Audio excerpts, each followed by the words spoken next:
ಕರ್ನಾಟಕ ಕಾರ್ಯನಿರತ ಪತ್ರಕರ್ತರ ಧ್ವನಿ ಸಂಘಟನೆ ಜಿಲ್ಲಾ ಅಧ್ಯಕ್ಷ ನಾಗರಾಜ ವನಳ್ಳಿ ಮತ್ತು ಪತ್ರಕರ್ತ ಮುನ್ನಾ ಗೌಡಗಿರಿ ಅವರ ಮೇಲೆ ಮಾಡಿರುವ ಹಲ್ಲೆ ಮತ್ತು ಸುಳ್ಳು ಪ್ರಕರಣ ದಾಖಲಿಸಿರುವುದನ್ನು ಖಂಡಿಸಿ ತಪ್ಪಿತಸ್ಥರ ವಿರುದ್ಧ ಸೂಕ್ತ ಕ್ರಮ ಕೈಗೊಳ್ಳಬೇಕು ಎಂದು ಆಗ್ರಹಿಸಿ ಸಂಘಟನೆಯ ರಾಜ್ಯಾಧ್ಯಕ್ಷ ಮಲ್ಲಿಕಾರ್ಜುನ ಬಂಗ್ಲೆ ನೇತೃತ್ವದಲ್ಲಿ ಸೋಮವಾರ ಜಿಲ್ಲಾ ಪೊಲೀಸ್ ವರಿಷ್ಠಾಧಿಕಾರಿ ಅವರಿಗೆ ಮನವಿ ಸಲ್ಲಿಸಲಾಯಿತು. ಇತ್ತೀಚೆಗೆ ಪತ್ರಕರ್ತರ ಮೇಲೆ ಹಲ್ಲೆ, ಸುಳ್ಳು ಪ್ರಕರಣಗಳನ್ನು ದಾಖಲಿಸಿ ಜೀವ ಬೆದರಿಕೆಗಳನ್ನು ನೀಡುವ ಪ್ರಕರಣಗಳು ಹೆಚ್ಚಾಗುತ್ತಿವೆ. ಇದರಿಂದ ಪತ್ರಕರ್ತರು ಭಯದಿಂದ ಓಡಾಡುವಂತಾಗಿದೆ. ಪತ್ರಕರ್ತರ ಮೇಲೆ ಹಲ್ಲೆ ಮಾಡುವವರ ಮೇಲೆ ಕಠಿಣ ಶಿಕ್ಷೆಯಾಗಬೇಕು ಎಂದು ಒತ್ತಾಯಿಸಿದರು. ಬೇಡಿಕೆಗಳು: ಪತ್ರಕರ್ತರ ಮೇಲೆ ಹಲ್ಲೆ ಮಾಡಿದ ಆರೋಪಿಗಳನ್ನು ತಕ್ಷಣ ಬಂಧಿಸಿ ಕಾನೂನು ಕ್ರಮ ಜರುಗಿಸಬೇಕು. ಅಕ್ರಮ ಅಕ್ಕಿದಂಧೆಯನ್ನು ಜಿಲ್ಲೆಯಲ್ಲಿ ತಡೆಯಬೇಕು. ದಾಖಲಾಗಿರುವ ಸುಳ್ಳು ಪ್ರಕರಣವನ್ನು ಹಿಂಪಡೆಯಬೇಕು. ಪ್ರಕರಣ ಕುರಿತು ನ್ಯಾಯಸಮ್ಮತ ತನಿಖೆಯಾಗಬೇಕು. ಪತ್ರಕರ್ತರಿಗೆ ರಕ್ಷಣೆ ನೀಡಬೇಕು. ಹಲ್ಲೆಕೋರರ ವಿರುದ್ಧ ತನಿಖೆ ನಡೆಸಿ ರೌಡಿ ಶೀಟರ ತೆರೆಯಬೇಕು. ಜಿಲ್ಲೆಯಿಂದ ಗಡೀಪಾರ ಮಾಡಬೇಕು. ಇಲ್ಲವಾದಲ್ಲಿ ಮುಂದಿನ ದಿನಗಳಲ್ಲಿ ರಾಜ್ಯಾದ್ಯಂತ ಬೃಹತ್ ಪ್ರತಿಭಟನೆ ಮಾಡಲಾಗುತ್ತದೆ ಎಂದು ಸಂಘಟನೆಯು ಎಚ್ಚರಿಕೆ ನೀಡಿತು.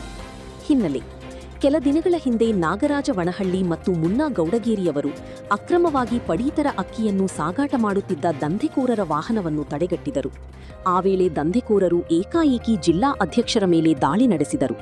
ಇದರಿಂದ ಗಂಭೀರ ಗಾಯಗಳಾಗಿ ಆಸ್ಪತ್ರೆಗೂ ದಾಖಲಾಗಿದ್ದರು. ಈ ಕುರಿತು ಸಂಬಂಧಪಟ್ಟ ಪೊಲೀಸ್ ಠಾಣೆಯಲ್ಲಿ ಪ್ರಕರಣವೂ ದಾಖಲಾಗಿತ್ತು. ಈ ಸಂದರ್ಭದಲ್ಲಿ ವಿವಿಧ ಸಂಘಟನೆ ಮುಖಂಡರು, ಪತ್ರಕರ್ತರು ಸೇರಿದಂತೆ ಅನೇಕರು ಈ ಹೋರಾಟದಲ್ಲಿ ಭಾಗವಹಿಸಿದ್ದರು. ನಮ್ಮ ಚಾನೆಲ್ನ ಹೊಸ ಸುದ್ದಿಗಳಿಗಾಗಿ ವಿಜೇತ್ ನ್ಯೂಸ್ ಟೈಮ್ಸ್ ಅಂತ ಟೈಪ್ ಮಾಡಿ ತಕ್ಷಣವೇ ನಮ್ಮ ಚಾನೆಲ್ ಬರುತ್ತೆ. ಹಾಗೆ ಸಬ್ಸ್ಕ್ರೈಬ್ ಮಾಡಿ, ಪಕ್ಕದಲ್ಲಿರುವ ಬೆಲ್ ಐಕಾನ್ ಅನ್ನು ಕ್ಲಿಕ್ ಮಾಡಿ. ಬಳಿಕ ಅವರ ಮೇಲೆ ಸುಳ್ಳು ಪ್ರಕರಣ ದಾಖಲಿಸಿರುವುದು ಅತ್ಯಂತ ಖಂಡನೀಯ ಮತ್ತು ಪ್ರಜಾಪ್ರಭುತ್ವದ 4ನೇ ಅಂಗವಾದ ಮಾಧ್ಯಮ ಸ್ವಾತಂತ್ರ್ಯದ ಮೇಲೆ ನಡೆದಿರುವಂತಹ ಗಂಭೀರ ದಾಳಿಯಾಗಿದೆ.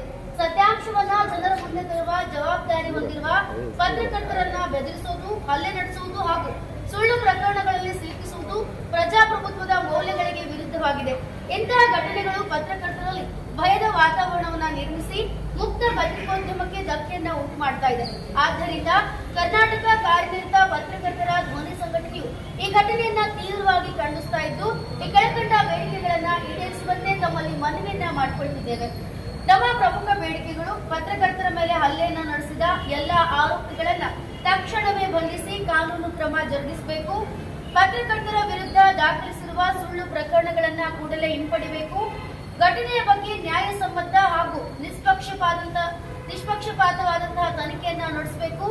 ಪತ್ರಕರ್ತರು ಯಾವುದೇ ಭಯವಿಲ್ಲದೆ ತಮ್ಮ ಕರ್ತವ್ಯವನ್ನ ನಿರ್ವಹಿಸಲು ಸೂಕ್ತ ರಕ್ಷಣೆಯನ್ನು ಒದಗಿಸಬೇಕು. ಭವಿಷ್ಯದಲ್ಲಿ ಇಂತಹ ಘಟನೆಗಳು ಮರುಕಳಿಸದಂತೆ ಕಟ್ಟುನಿಟ್ಟಿನ ಕ್ರಮ ಕೈಗೊಳ್ಳಬೇಕು. ಸಂಬಂಧಪಟ್ಟ ಆರೋಪಿಗಳ ಮೇಲೆ ಈ ಮೊದಲು ಇಂತಹ ಪ್ರಕರಣಗಳಿದ್ದಲ್ಲಿ ಶಾಂತಿ ಸುವ್ಯವಸ್ಥೆ ಕಾಪಾಡುವ ಉದ್ದೇಶದಿಂದ ಆರೋಪಿಗಳ ಮೇಲೆ ರೌಡಿ ಶೀಟರನ್ನ ತೆಗೆದು ಗಡೀಪಾರು ಮಾಡಬೇಕೆಂಬುದು ನಮ್ಮ ವಿನಂತಿ. ಜೊತೆಗೆ ನಮ್ಮ ಮನವಿಗೆ ತುರ್ತು ಸ್ಪಂದನೆಯನ್ನ ನೀಡಿ ನ್ಯಾಯಯುತ ಕ್ರಮ ಕೈಗೊಳ್ಳುವ ಮೂಲಕ ಪತ್ರಕರ್ತರ ಹಕ್ಕುಗಳನ್ನ ರಕ್ಷಿಸಬೇಕೆಂದು ವಿನಂತಿಸಿಕೊಳ್ತೇವೆ. ಇಲ್ಲವಾದಲ್ಲಿ ಕರ್ನಾಟಕ ಕಾರ್ಯನಿರತ ಪತ್ರಕರ್ತರ ಧ್ವನಿ ಸಂಘಟನೆಯು ರಾಜ್ಯಾದ್ಯಂತ ಉಗ್ರ ಹೋರಾಟವನ್ನು ನಡೆಸಬೇಕಾಗುತ್ತದೆ. ಇದಕ್ಕೆ ಸಂಬಂಧಪಟ್ಟ ಆಡಳಿತವೇ ಸಂಪೂರ್ಣ ಹೊಣೆಗಾರರಾಗಿರ್ತಾರೆ.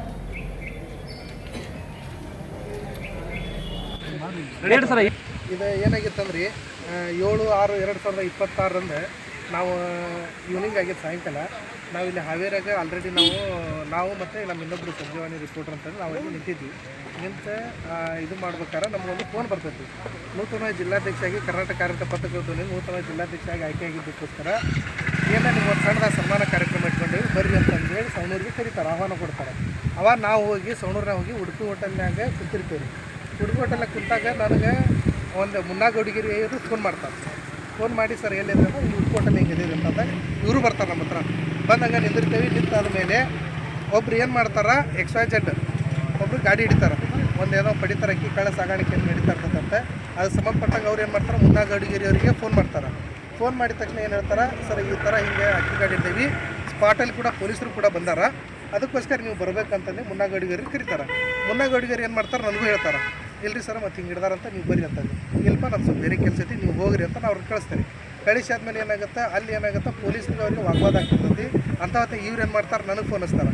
ಸರ್ ಇಲ್ಲ ಈ ಥರ ಪೊಲೀಸ್ಗೆ ಅವ್ರಿಗೆ ವಾಗ್ವಾದ ಆಗತ್ತೈತಿ, ಸ್ವಲ್ಪ ನೀವು ಏನಾದರೂ ಬರ್ಬೇಕು ಅಂತಂದು ಹೇಳ್ತಾರೆ.